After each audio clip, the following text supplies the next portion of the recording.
Hello, everybody, and welcome to the second episode of Custom Crisis Protocol Affiliation Spotlight. Today we have Clockwork Cuttlefish with his dual list of Z-Fighters and Frieza Force. How you doing today? Doing good. Thanks for having me. Well, thanks Happy to for be joining here. us. Let's go ahead and jump right in. Which side do you want to start with? Let me pull up my notes here. So let's start with the leaders for the Z Fighters. Okay. So we have Roshi and Bulma. I guess we'll do Roshi first. All right. Looking at Roshi right now. Just centralize that. There we go. So, taking a look right away, let's start with the leadership here. Let's talk to me about their leadership. So Roshi's leadership is pretty familiar to a lot of people. It's basically the same as Black Panther 1. Uh, You know, the Z fighters in general are pretty combat focused, attrition based, Hmm. and that reflects that. So attack, defense, and dodge. You could pay one to re-roll a die. All right, simple, effective. So Yeah. let's move on to So his attacks. sure. So first up, he has staff strike. It's a range 2, 5 dice. Uh, Gains power equal to damage dealt with a push on a wild. If the target character size 3 or less, you could push them away short. That's a pretty good push. Oh, we should probably do his stats too Oh yeah. first, I suppose. So he's 3/3/3 defense, 5 health, 3 threat, size 2, with a short move. He is on a medium base. Okay. And he rides a turtle sometimes. Yes, riding the turtle. And so yeah, for his spender, he has Kamehameha. Of course, he is the founder, the inventor of the Kamehameha technique. Um, so it is a 2 cost, range 4, 6 dice, energy attack with an incinerate on a wild. Um, That's a nice range for an incinerate. Yeah, it's not super hard hitting, but the range is nice, especially with his relatively uh, limited mobility, Hmm. um, and it's not costing him much to do that. Yeah. So, And he can do it and 2 in then 1. you can, yeah, and so you can like staff strike, push somebody away, and then like Kamehameha blast them or Yeah. something along those lines. For his superpowers, first up we have an active 2 cost, also costs an action for evil containment wave. You choose an enemy character within 3, and you give them stagger, and you can only do that once per turn. Still, So still pretty useful. I mean, the action's a steep cost to it, but auto right, stagger but is you're always like nice. trading an action of a 3 threat to maybe uh, you know hold up a 6 threat Yeah. or something for an action is a decent action trade, right? Hmm. Um, yeah, and then he has the flying turtle, 2 power, placed within 2 of his current position once per turn. I'm assuming you mean Um, flying Nimbus. Flying Nimbus, is that what it's called? Yeah. Your cursor's covering it up. Oh. Because I can't actually, I can't zoom in on it. Oh I yeah, don't yeah. It's think. flying Nimbus. Yeah, I think maybe I changed the name on that at some point, but maybe that hasn't gone through yet. Oh, it's just There a could basic. be some updates pending, but Mhm. um, But yeah, it's just since this nice, is what's simple in the mod movement right tech now, on a medium base. That ends up being a pretty nice little move. yeah, yep. I mean, makes up for again helping make up for the small move, helps him get in range for the builder that's range 2, Mhm. and yeah, and then he is master of the Turtle School of Martial Arts, so he that's just not range restricted at all, right? It's Right. basically martial arts without a range restriction. So Yeah, when defending against physical and energy attacks, they add blanks to the total successes. right. So I guess it would be comparable to Daredevil. Mhm. Um, so pretty solid on the defense, even though he only has the 333. Getting to count blanks helps Yeah, I mean, he's an a lot. interesting three-threat leader. Like I always like three-threat leaders. It gives you a lot more uh Yeah, and he options. has over 300 years experience, so he gains an additional power during the power phase, which helps him because a lot of his stuff is relatively cheap to use. Yeah, I mean, it means everything It is means that able to he be used can each turn. right, so he can like turn 1 place within 2. Um, I mean, he won't be able to interact with an objective at that point or something, but yeah, and he can pay for his leadership. It just yeah, he can Kamehameha if he wants to. Um, like I don't think it's like too crazy that No, he I gets think he's like 1 extra power or is able to do that because his baseline stuff is relatively, you know, normal-ish. yeah, it seems like a well thought out three-threat leader. Let's go ahead and move Thank on you. to the second leader for the Z-Fighters. Bulma. Yeah, so Bulma. Bulma is very much more um, a utility piece. I would say she probably has like a bit more of a higher skill ceiling, where Roshi is relatively straightforward, combat oriented. Mhm. Um, she's gives you a lot of different options of what to do. So her leadership is at the start of each of your turns. One allied character may suffer 1 damage. If they do, they may place within 1 of their current position and remove up to 1 special condition from that character. Each allied character may use this leadership once per round. I do want to point out that there is a change pending on this where it has to be the character's activation. So you can't Oh, move okay. people out of their activation. Okay. So, um, so currently that's not the way it's worded. That is how it will be soon. I think that being the place within 1 out of activation was just too good. Yeah, I mean, you can Um, stack that up in 3 or 4 times, and a guy's moved across the board without even activating yet. well, no, because each allied character can only do it once per round. Well, yeah, but if you have 5 people, the first 4 people could move the fifth person 1 each, right? In this wording. Um, no, it's the basically the way it's worded right now. Oh, okay, you're right. Okay, I was Any misreading it. yeah, like Okay, anybody can use it at the start of any turn. It on doesn't have to be themselves. their turn, but they can only do it once per round. Oh, Yeah, okay. but it will be where it has to be on their turn. They have to do it.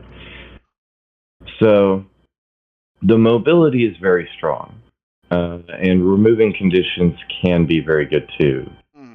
like a stagger, just being able to like take a damage to to get rid of that is very strong.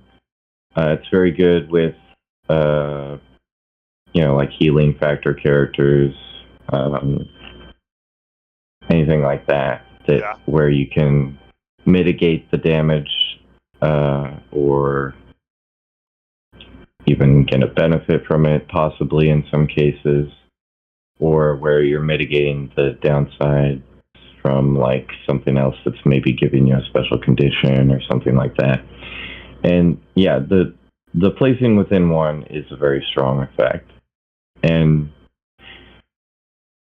yeah, like taking a damage to remove a bleed, sometimes that will just mean that you're taking less damage than you would have from that bleed over the course of the game, that kind of thing. So it does offer some flexibility, but it's very dangerous as far as like attrition goes. Yeah. It's much more of a it's more of a technical objective leadership, I would say. Yeah, the Z-Fighters don't have a lot of guys with a lot of health, it doesn't look like. They almost all have some kind of... I mean, I think they do all have some kind of defensive tech. Yeah, but the actual health numbers tend to be in the 5s. That's true. Yeah, so yeah, like taking damage... I mean, we'll get to a couple of the characters that do have that can synergize with taking damage to a certain degree. Although, well, and she does have a way to heal people a little bit in like further down on her card in her kit. And we do have tactics cards like Sensu Beans and like Summon Shenron that we can get into later. Let's move on to her attacks. Yeah, so first up we have Machine Gun. It's a gainer. It's just a range 4 physical 4 dice with rapid fire. So a little bit more range than most rapid fires. But besides that, that's pretty much all it is. It's just a machine gun, rapid fire physical attack. Good, reliable way to get a couple of power. Yep. And then she has a ray gun that is 3 cost, 6 dice, energy, range 5 with a pierce. So she has long range. She's going to be poking from a distance. She does not want to get up into the fight, as you might expect from Bulma, right? Like, okay, yeah. She is not really a fighter, although she's shown to be tougher than you would expect a human, normal ass human to be. But oh yeah, and stats wise, right? We forgot to go over that. So she is 334. She is the smartest woman on Earth. So gave her a 4 for Mystic, and then just 5 health, 3 threat, size 2 with a medium move. And I assume a small base. She is on a small base, yes. All right. And then for her superpowers, we have Dragon Radar. For 3 power, she can advance short, and then after the advance is resolved, she can immediately interact with any number of objectives without paying the power cost. And can only do that once per turn. So she's going to find the Dragon Balls. So it's a little more than you would pay for most just like moves. Mm-hmm. But being able to interact with multiple objectives. I mean, it's not like giving her any like extra range to pick up those objectives necessarily, but yeah. And then she has a reactive capsule tech. Whenever this character begins an advance, they may use a superpower. So if you have enough power, you can use this off of the Dragon Radar advance. Choose and apply one of the following effects. Each effect may only be used once per turn. So you can use each effect only once per turn. The first effect is Jet Bike, where this character uses the long movement tool and counts as size 5 during this advance. So she pops out a jet bike, she flies, moves longer for 2 power. The second effect, Rice Cooker. This is the heal. After the advance is resolved, this character and other allied characters within range 1 remove 1 damage from themselves. So, not like a big heal, but for 2 power, if you line it up right, that could be 1 off of like herself and like 3 other guys or something in an ideal scenario.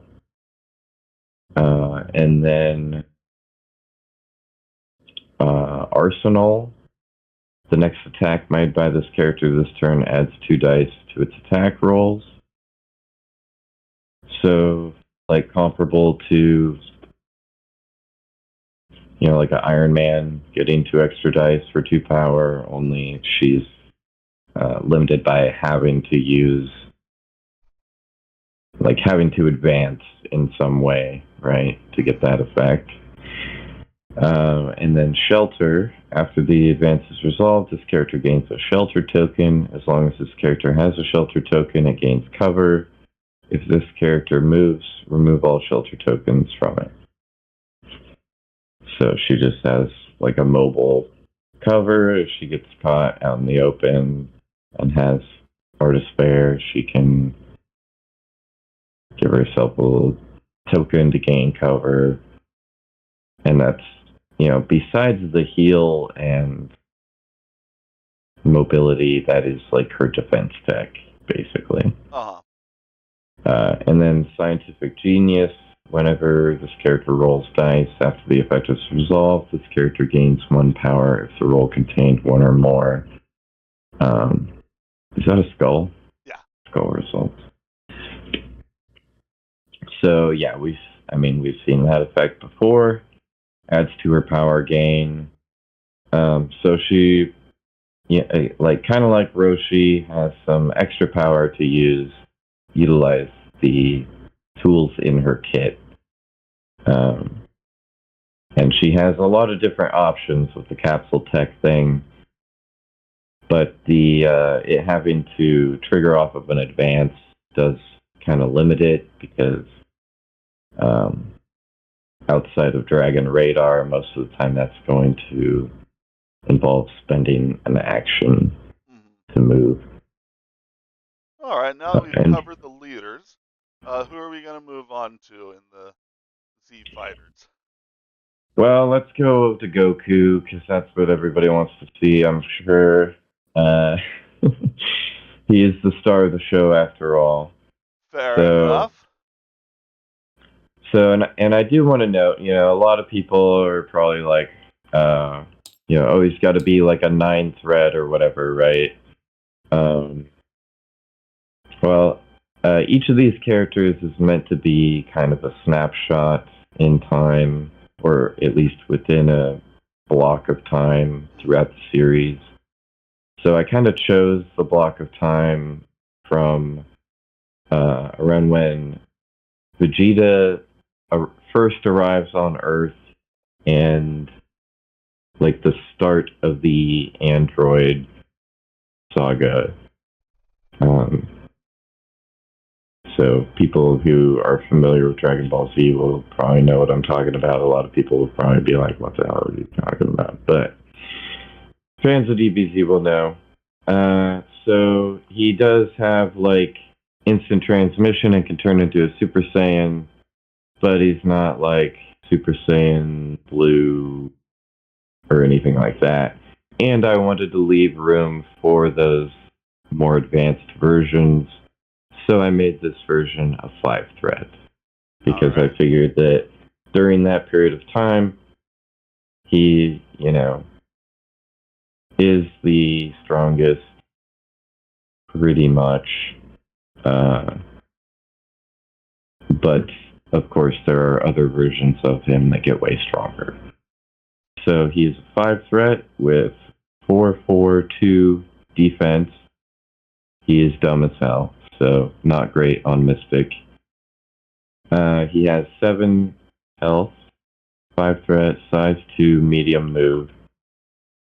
And, of course, he transforms because of the Super Saiyan thing, so we might have to... No, you can actually just hit the change art button once we're done with this side. Oh, okay. Yeah, and I don't think we have, like, a lot of differences on the injured side on any of these. We didn't go over injured side, but I don't think we've had any of those so far.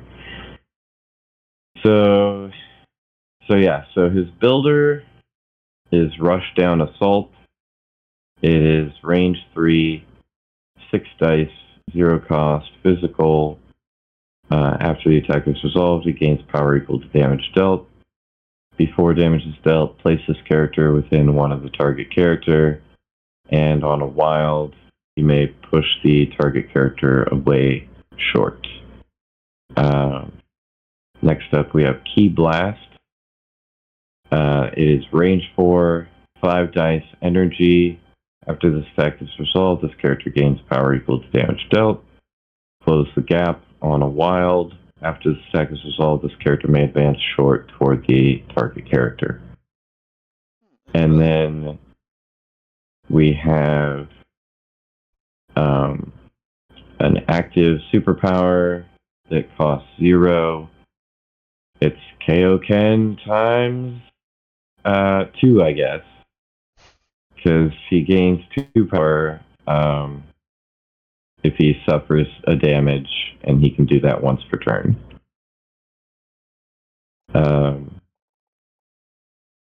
Of course. So, Mark, you probably don't know, but Kaioken is a technique where he doubles or multiplies his strength at the cost of it taking a large toll on his body. Oh, okay. So. And then Super Saiyan, at the start of this character's activation, if it has 6 or more power, it transforms into Son Goku Super Saiyan. We'll get to that in a second. And then Saiyan Physiology, if this character would deal damage with an attack or suffer damage from an attack after the attack is resolved, this character gains 1 power. Additionally, this character may reroll 1 of its attack, defense, or dodge dice. So, Saiyans are known for coming back stronger after taking a beating, basically. And then he also has aggressive. So, after an attack targeting this character is resolved, if he took damage, he can advance short toward the attacking character. He can fly, and he is immune to stun. Alright, now let's take a look at the other side of the car, or the transform. Yep. So his Mystic Defense goes up by 1 to 3. Besides that, he's still 4 and 4 on physical and energy. His attacks are now Super Saiyan Strike, range 2, 6 dice that costs 1. On a wild, it has Overwhelm. After this attack is resolved, this character pushes the target character short. If the pushed character makes contact with a terrain feature during this push, after the effect is resolved, the pushed character suffers 1 damage. And then is that a double crit? Yeah. Double crit stagger trigger. And then he's got a big spender, Kamehameha. And this is a beam 5, 8 dice, 4 cost, energy. After each attack is resolved, the target character gains stun. Pretty potent beam. It feels very anime-ish. Yes. And yeah, and like Kamehameha, I think it means like God killing wave or something like that. Oh, okay. If I recall correctly. So yeah, then superpowers, 2 cost, choose an enemy character size 4 or less within 2, throw it medium, can be used only once per turn. Not quite Hulk's throw, because it can't do terrain. But almost as good. Like it will be the same a lot of the time. And then instant transmission, 0 cost, place within 3, once per turn. It's a lot of move. He's gonna be able to set up that beam. He's gonna get in range for the Super Saiyan strike if he transforms to this side. It gives him a really big threat range when he transforms. Does anyone have a sensu being? When this character spends or loses power after the effect is resolved, this character has 3 or less power, may use the superpower to transform back into Son Goku normal. And then Super Saiyan physiology, if this character would suffer damage from an attack after the attack is resolved, this character gains 1 power. So he loses the gaining when he deals damage part of it. But then he is re-rolling 2 of his attack, defense, or dodge dice on this side. And then he still has flight and immunity to stun and gains immunity dagger. Okay. And so there is Goku. So, yeah. So he is pretty strong. His normal side, he's just like throwing attacks and probably like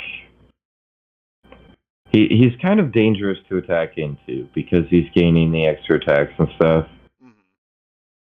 If you ignore him, he is going to be throwing like he's going to be up in your face and like hitting you with. I mean, like a 6-die attack with a reroll 1 is pretty solid. Yeah. But like that's all he's doing on his normal side. But then, yeah, like once he transforms, he's gonna have a big turn. If you do like beat him up, he's gonna flip over and Super Saiyan and beat the crap out of you. So he's definitely a formidable one. He is definitely something that you want to try to control. Like, it's tough though. Like he has ways to mitigate like being pushed and thrown around with the aggressive and stuff like that. So early game he's not doing like a ton except just like trying to get up in people's faces and throw some attacks. But if you daze him and he gains a ton of power, he's gonna flip over and do some damage. Alright, so who do we have next on the list? Yeah, so let's do his buddy Krillin.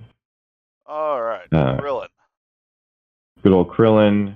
He does have something different on the backside, if I recall correctly. But I guess we'll get to that when get down there. So stats-wise, he's 333, 5 health, 3 threat, size 1, and a long mover. A lot of people question me on the long move, like, why is he a long move? I think I chose that because I wanted him to be a decent, like, objective player, and just, like, the role I wanted him to fill, I think a long move kind of made sense. So, All right. there's that. Attack-wise, his gainer is range 2, 4 dice, 0 cost, physical, rapid strikes, combo on a hit, where it's basically just a range 2 rapid fire attack. All right. Simple. How about Destructo Disc? Destructo Disc is cost 1, 5 strength, range 4 energy, pierce on a wild, and it has return trip. So after this attack is resolved, if the target character suffered no damage from this attack, you may make an additional Destructo Disc attack. The additional attack must target the original target character and does not have the return trip special rule. So basically, if you miss them with the first attack, you get a rapid against that same character. Oh, that seems good. I think I've given a similar effect to like Captain Boomerang or something like that, where it's like, oh, if I miss, then I get a second chance on the way back, kind of a deal. And then he has Solar Flare, cost 3, 6 dice, area 2.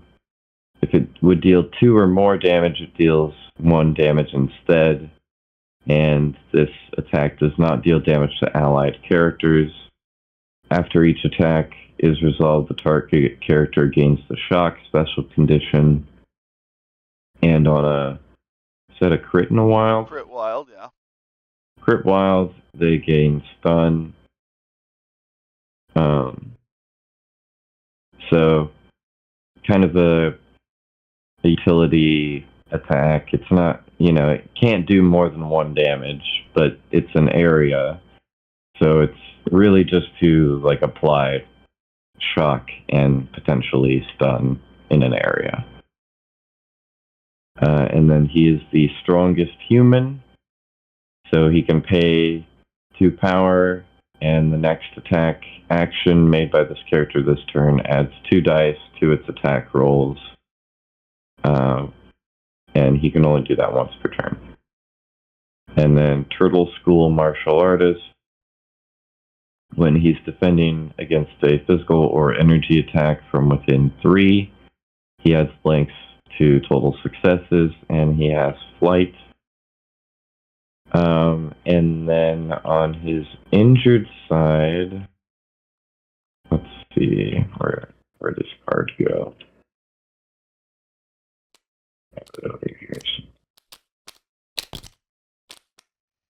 There we go. He has Martyrdom.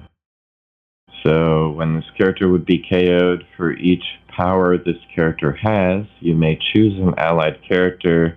The chosen characters each gain 1 power, then this character is KO'd. So he famously gets killed a lot, and, his buddies are all like, no, you killed Krillin, you bastard. So, had to throw a little something in there for that, for Krillin. All right. So altogether, he's mobile and is a decent attrition piece with a little bit of utility with the Solar Flare. All right. Who's next on the Z-Fighter squad? Let's do Kid Gohan. Okay, Kid Gohan. Kid Gohan is 4 physical, 3 energy, 3 mystic, 5 health on the front. I think he has 6 on the back. 3 threat, size 2, medium move. His builder, oh, that should be a builder. For some reason, it does not have the builder text on there, but that's a builder. Good note for 0 yourself. cost. I think I've already fixed it and just haven't. I have cards I need to submit to the website, which everyone should go check out. The website, Custom Crisis Protocol Database. CustomCrisisProtocol.com. .com. Yeah, go check it out. You can find all these cards there, plus many more. Excellent advice. So let's see. What's his? So he has So a his stun builder on is, Berserker. yes, it's a range 2 5 die with a stun on a wild. And then his spender is 3 cost, beam 3, 6 dice, energy. After each attack is resolved, the target character gains the incinerate special condition. So auto incinerate on a beam 3, pretty solid. That's pretty good, yeah. And then he has flying headbutt for 2 power. It's a pounce. He is thrown short. He does not suffer damage if he collides with another character or terrain feature, and superpower can only be used once per turn. Also, that is why I made him size 2. I know a lot of people are going to be like, why is little kid Gohan not size 1? Because I gave him a pounce. I do think he was taller than Krillin was by the time he was like 4 or 5 years old. So I think size 2 is fine. All right.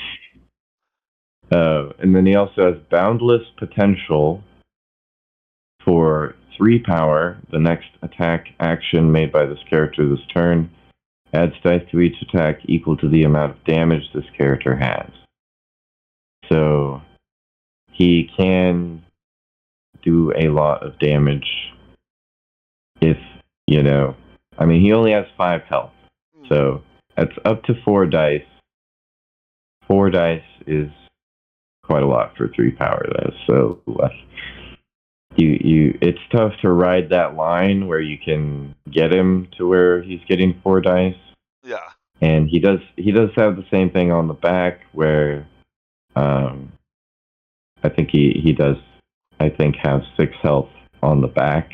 So he can potentially get up to 5. Yeah. But there's that. And then reactive, he has too dangerous to ignore. So he can force attacks onto himself to potentially feed the boundless potential. 2 cost, reactive, same as other too dangerous to ignore effects. Okay. And then he has half Saiyan physiology. If this character would suffer damage from an attack, after the attack is resolved, this character gains 1 power.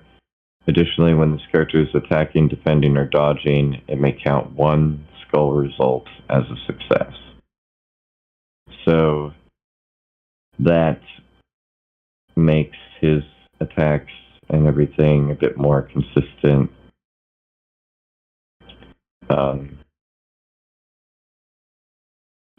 It's pretty solid tech. It's probably better than a reroll. I don't exactly know the stats on that offhand. So Yeah. All right. Are there any other Z fighters to take a look at? let's see. I guess yeah, we have Mr. Satan, and Vegeta is kind of like he goes into both camps. All so right. let's do Satan next. Satan here. So he is 3 physical defense, 2 energy defense, 3 mystic defense, 4 health, 2 threat, size 2, medium move. He has a gainer, dynamite punch, range 2, 6 dice, 0 cost, After this attack is resolved, this character gains 1 power.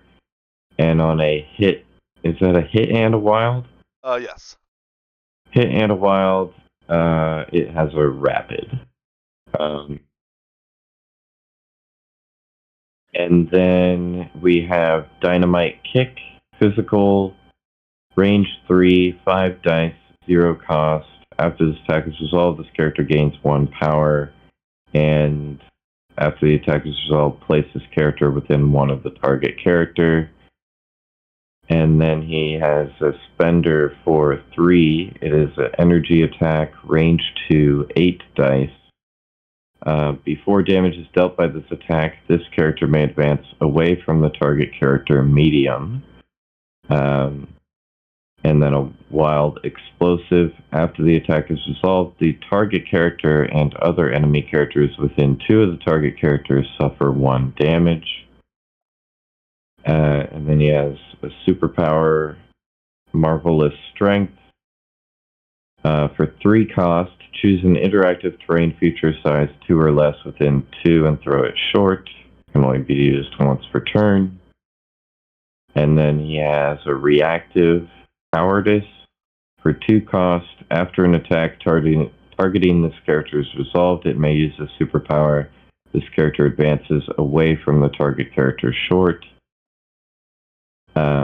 He has another reactive World Martial Arts Champion.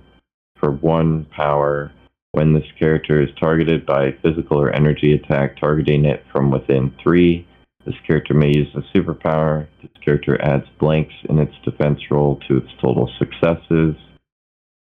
And then he has Grandiose Facade. If this character would deal 1 or more damage to an enemy character with an attack, it deals 1 damage instead. Yeah, and so that's really the big kicker on the whole card, because if you don't read that sentence, this is an insane 2-threat. But once you throw that sentence in, it's like, oh, okay, he's just a guy who's plucking you around for 1 damage a lot. Yes, and yes, I think I'm very clever for how I arranged it, where people do read the card and they're like, what the hell? And then they see that it's all a grandiose facade. Well played, well played. So now we're on to, is Vegeta the only guy who's kind of both of them?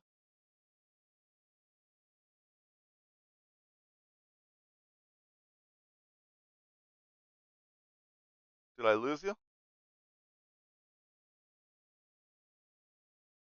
I'm not hearing you. I'm ready. Alright, so Vegeta, he's the only guy who's part of both squads, right? Yeah, Vegeta. Vegeta. Yeah. Yes, and an argument could be made that this version of him shouldn't fit into both camps, but we won't get into all that. So leave that for the comments. Yep. Fight me in the comments. Bring it. Okay, so Prince Vegeta is 4/3/4 defense, 6 health, 4 threat, size 2, medium move. His builder is Genocide Breaker. After this attack is resolved, it gains power equal to damage dealt. Did I get the stats on this? Physical, range 2, 5 dice. Push on a... Is that a crit? Critical. Push on a crit. Any direction push. And then he has Gallic Gun. Range 3, 5 dice, 0 cost. Energy attack. After this attack is resolved, this character gains 1 power. Shock on a wild. Oh, And then okay. the spender is Final Flash. 3 cost, 7 dice, beam 3. After each attack is resolved, the target character gains the shock special condition. And then he has Elite Assault. This is 3 cost, active, takes an action. Choose an enemy character size 3 or less within 2 and throw it short. then place this character within one of the thrown character. Then you may make a genocide breaker attack against the thrown character, and you can only do that once per turn. Pretty brutal. Yeah, so it's a character-only throw with some movement tech and an extra attack thrown in, but it does cost an action and 3 power. So I guess it is a builder, so you can potentially get at least some of that power back. Mm-hmm. Also, altogether, it's pretty strong. And then Moonlight Powerball is 4 power, active. This character drops all objective tokens it's holding and then transforms into Prince Vegeta Great Ape. The superpower can only be used once per turn. And then he has the passive Saiyan Prince. If this character would deal damage with an attack or suffer damage from an attack after the attack is resolved, this character gains 1 power. Additionally, this character may reroll one of his attack, defense, or dodge dice. And he has flight. And then we'll look at the Great Ape version. So he goes from, he was 4-3-4 defense. He's now 4-4-3 defense. His size goes up to 5, and his movement becomes short. He gains immunity to stun and stagger, but he no longer flies. But that's not super relevant since he's size 5 anyway, I guess. And he turns into a large base, right? Yes, he does turn into a large base, size 5, big King Kong ape man. And his first attack is an Area 2 Crushing Stomp, physical, 6 dice, 0 cost. On a wild, tremors. After each attack is resolved, the target character gains stun.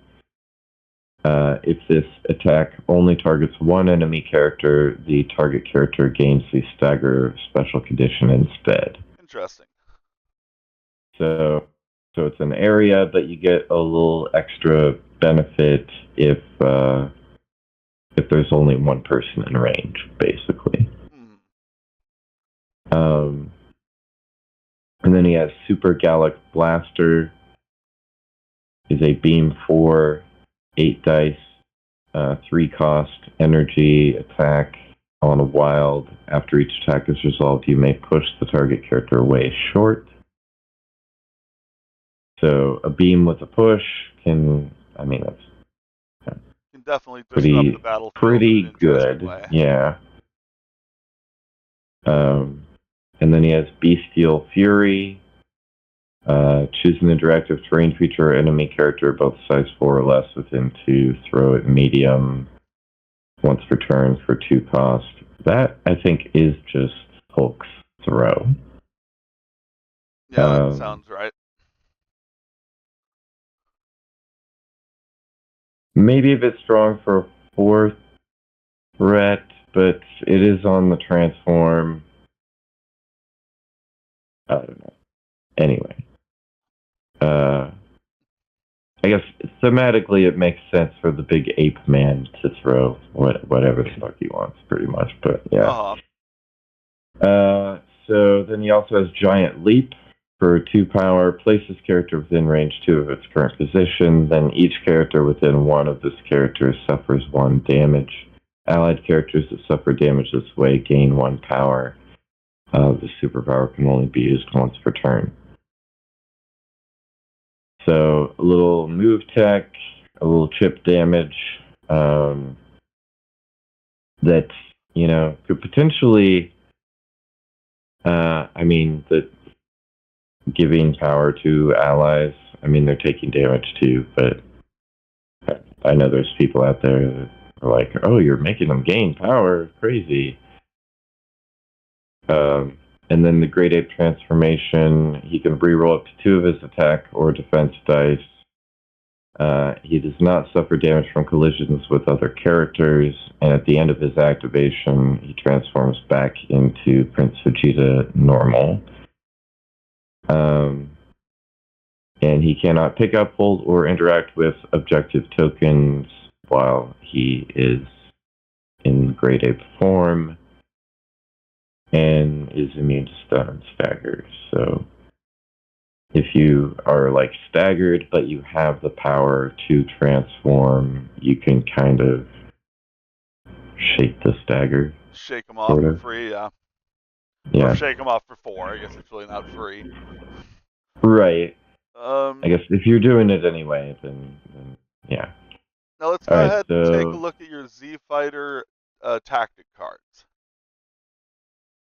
all right, good call. So we'll start with sensu beans.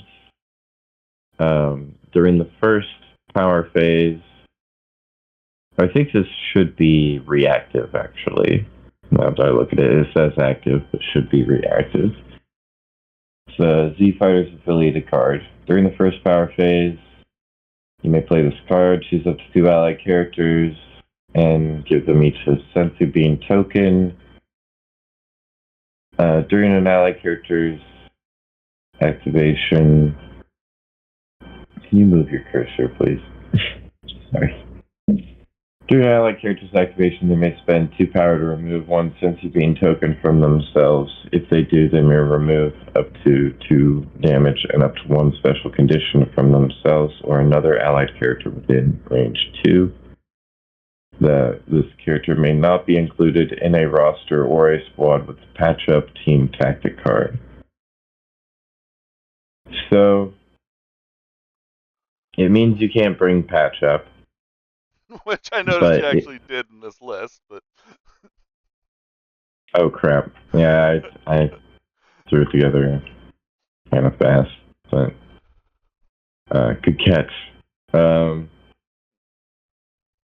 Yeah, so you can't have like too many tactics cards that are like healing people. Yeah. Downside compared to patch up is that you can't like heal someone for 5. But you know, it's spreading it around. It also gives you ability to remove conditions. Yeah. So next we have what? Summon Shenron? I've seen this one played a couple of times. It's an interesting one. Yeah, so Summon Shenron, Z-Fighters affiliated card, active.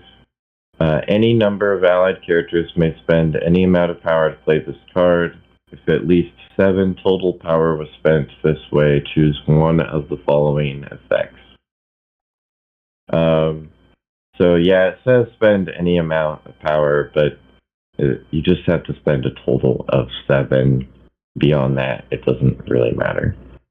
The first option is teleportation. Choose an allied character, place them within 5 of their current position. If there are 1 or more allied characters within range 2 of the chosen character at the start of this place, after the place is resolved, you may place one of those characters within 1 of the chosen character. A very powerful move. Very powerful move ability.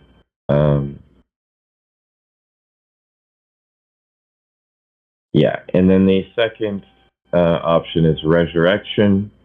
Choose an allied character of threat level 5 or less that has been KO'd this game and place it within 2 of another allied character. It has no damage, no special conditions, no power, and no activated tokens.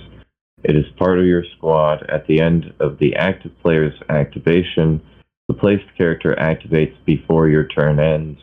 At the end of that character's activation, it is KO'd. So you get to bring somebody back, and they basically get 1 turn, and then they're gone. And they don't have any power or anything for that turn. If there are any ways that you could, like, really exploit, get around any of that, please let me know. Uh, but yeah, basically, someone who's been killed on your side, as long as they're 5 threat or less, you can bring them back for 1 turn. And then we have... So yeah, between those two options, teleportation is generally better like earlier in the game. Although it can be good late in the game, resurrection is usually only good late in the game because somebody has to have been KO'd. But it can help swing things back in your favor for sure.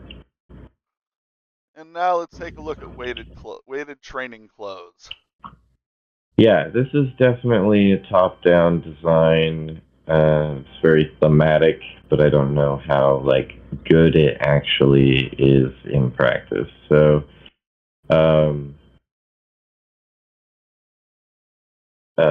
after, does that say after deployment phase? After the deployment phase, yeah. After deployment phase on allied Z-Fighters, affiliated character may play this card. The character that played this card gains a weight token. While the character has a weight token, they roll 1 less attack die, and the first time each turn they would gain 1 or more power, they gain 1 less. And then from round 2 onward, a character may take a shake action to remove the weight token from themselves. When the weight token is removed, the character that performs the shake action gains an amount of power and training tokens equal to the round number -1. For each training token a character has, they may reroll up to that many dice when making an attack, defense, or dodge roll. So basically you're putting a debuff on one of your guys, and then later in the game, from round 2 onward, they can remove that at the cost of a shake action. And then when they remove that, they power up, basically. Yeah, it's definitely an interesting card design. It's one of those ones where, you'd probably have to sit down and do a bunch of math to figure out, when it's best. But it's definitely unique. Yeah, I mean, there's definitely a lot of knobs that you could tune on this to push it in one way or the other, balance-wise. And yeah, finding the sweet spot is tough on something like this. But like I said, it's very much a top-down thematic design where, they are hiding their true power level until they drop the weights, kind of a deal. So let's see. So is that all of the Z-Fighter specific things? Spirit Bomb is a Kakarot specific card. Kakarot being Goku's alias. Ah, okay. So Spirit Bomb. That's his Saiyan name. His birth name, not his human name. Anyway, so yeah, Spirit Bomb. During Kakarot's activation, any number of allied characters may spend power to play this card.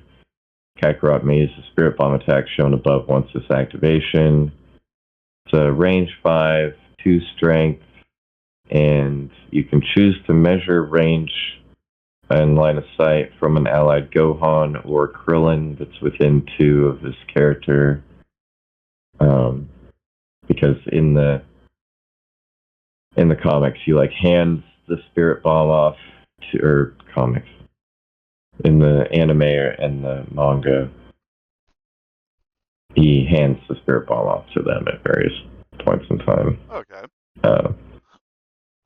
The defending character does not benefit from cover, and you add dice to the attack roll equal to the amount of power spent to play this card. And for each character that played this card, you may, so say re-roll one of your attack dice? One of your attack dice. Yeah, so you're losing the explosive compared to Helios laser bombardment, right? Like this is very clearly modeled off of Helios laser bombardment, with a few modifications. So it is all in on one character, but is also potentially a little bit more consistent with the reroll potential. It's a bold card to copy. Yeah, well, I mean, I kind of jokingly called it the Spirit Bomb anyway. Like, so thematically, you tell me if Helios laser bombardment matches the description of the Spirit Bombs from the comics, because I know you don't really, you're not a DBZ guy. Yeah. So it the Spirit Bomb is a technique where he saps a tiny, minuscule bit of energy from every living thing on the planet to make a ball of energy, and then that's the Spirit Bomb. That seems like that could be pretty strong. Yeah, but that's basically what Helios laser bombardment does, right? Yeah. Mm-hmm. Yeah. So I thought it fit. Yeah, so that covers that does cover. Oh wait, we have Father Son Kamehameha. It's not in the roster, but it is one that we have that exists. That is another one with. I guess this is Gohan. I put Piccolo in there because Piccolo is kind of his Gohan's adopted father. Okay. And Goku is like the worst father in the world. But without getting too deep into the weeds on that, let's look at the cards. So during their activation, an allied Gohan and either an allied Piccolo or an allied Kakarot within range 2 may each spend 3 power to play this card. One of the characters that played this card immediately makes the attack on this card. And then you get a 9 dice beam 5. If an allied Piccolo played this card, damage from this attack cannot be reduced by tactics cards or enemy superpowers. Additionally, change one of the defending characters' crit, wild, or block results to a blank. So that being like kind of saying that he's throwing in his special beam cannon attack into the mix on that. Okay. And then if an allied Kakarot played this card, before damage is dealt from the attack, the target character gains the stun special condition. Additionally, after each attack is resolved, you may push the target character away short. Okay. So, little team up card there. And I guess before we go to Frieza and his stuff, we could do these 3 guys that are Z-Fighters that aren't in the roster real quick. Okay, let's go ahead and do that. Start with Okay, Future Trunks. Yeah, Future Trunks is 3/3/3 defense. He is 5 health, 3 threat, size 2, medium move. His builder is 5 dice physical, range 2. After the attack is resolved, gains power equals damage dealt, and has a wild pierce and a wild bleed. And then his spender is Masenko, 3 power, 7 dice, range 2 energy, with a wild incinerate and a wild throw. Before damage is dealt, if the target character is size 3 or less, you can throw them away short. And then he has a charge, 2 power action, move action, followed by attack action. And then a reactive for 3 power Time Machine. When another allied character within range 3 is attacking or defending, at the end of the modified dice step, if this character has a Time Machine token, you may use this superpower. The attacking and defending characters each reroll all of their attack and defense dice, including skull results. Then this character loses all Time Machine tokens it has. Then Capsule Core passive. Excuse me. During the power phase, if this character does not have a Time Machine token, it gains 1 Time Machine token. And then Half Saiyan Physiology. If this character would suffer damage from an attack, after the attack is resolved, this character gains 1 power. Additionally, when this character is attacking, defending, or dodging, it may count 1 skull result as a success, and he has flight. All right. So he has like a recalibration matrix on a stick is kind of his big thing. Mm-hmm. I threw in the sword slash Masenko attacks because that's what he uses to finish off Frieza. Is he like slices him to pieces and then does a short range blast to vaporize the pieces of him. All right. So, fair enough. And who else do we got here? All right. So let's do Piccolo next. All right.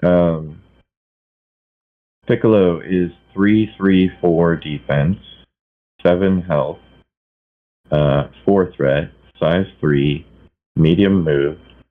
His builder is Demon Hand, physical, range 3, 5 dice, power equal to damage dealt, with a wild push. If the target character is size 3 or less, you can push them short, any direction. And then he has a mini spender, light grenade, for 1 power, 5 dice, range 4, energy, with a wild explosive. And then his signature move, spender, special beam cannon, 4 cost, 7 dice, beam 4. If this character has made an attack this turn, it cannot use this attack. Additionally, after the attack is resolved, this character cannot make another attack action this turn, and it has a pierce on a crit.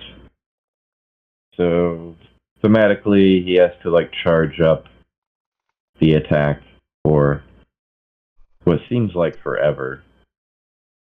It's what, like 5 episodes or something? Anyway. That's a long time. And then he has stretchy arms, 3 cost, active superpower, choose an enemy character size 3 or less within 3, throw them short once per turn.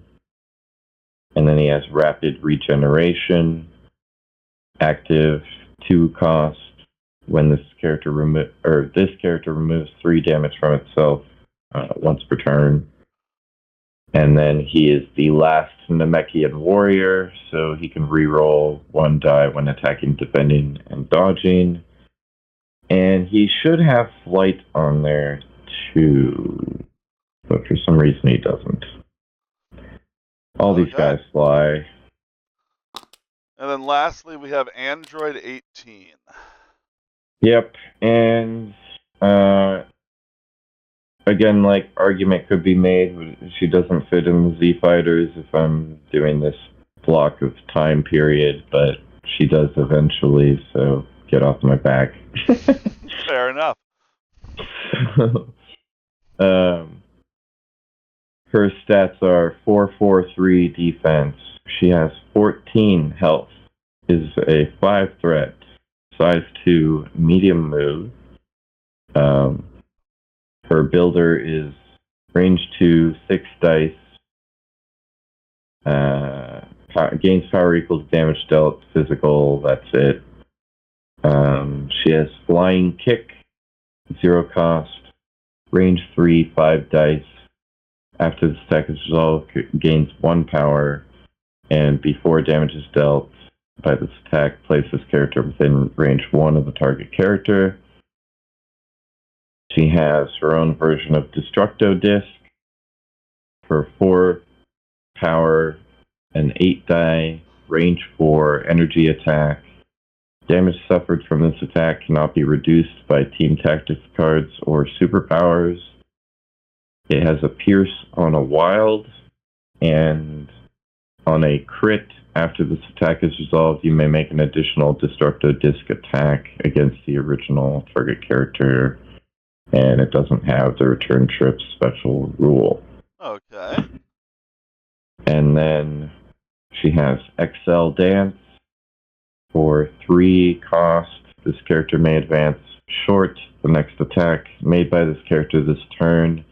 This character may reroll up to 2 of its attack dice. Superpower can only be used once per turn. And then reactive. That's the spirit. 3 cost. When this character is targeted by an attack, if the attacker is within range 3, you may use this superpower. You may immediately make an attack with a power cost of 0, targeting the attacking character. This superpower can only be used once per turn. And yes, that is when you are targeted by an attack, not after the attack is resolved. So she can reactive attack you before you get to finish making your attack against her. That's pretty vicious. It is very vicious. It is limited to attacks with power cost of 0 for a reason. And it is by far the strongest thing on her card. Mm-hmm. It's not something I want to get rid of altogether, but it is definitely something that I am willing to make adjustments on for the sake of balance. I think I have it in a pretty good spot right now. It was stronger before. I don't remember exactly what changed. But, yeah. Anyway, moving on. She has martial artist, just normal ass vanilla martial artist. And then she has perpetual energy core. This character gains 1 additional power during the power phase, and she would flip her stat card to the injured side. She is KO'd instead, which is why she has 14 health. She has flight and immunity to poison and stun. Now that I think about it, I guess she should probably be immune to bleed, too. That is a pretty typical poison bleed for androids and robots. Right. She's kind of like more of a cyborg than like an android, but Well, if it's a cyborg, then she's got parts that can bleed. yeah. Let me know in the comments if Android 18 can bleed or not. All right, so it looks like with that we have wrapped up the Z-Fighters section of this. Is that right? Yep. Oh, well, so pause for a second. We're gonna go ahead and we're gonna make this a two-part video. So if you want to check Okay, yeah, out the fair enough. Frieza Force, as well as Splashes and his thoughts on the crises, check out part 2. Thanks for joining. Like, comment, subscribe, and check out CustomCrisisProtocol.com. We'll see you next time.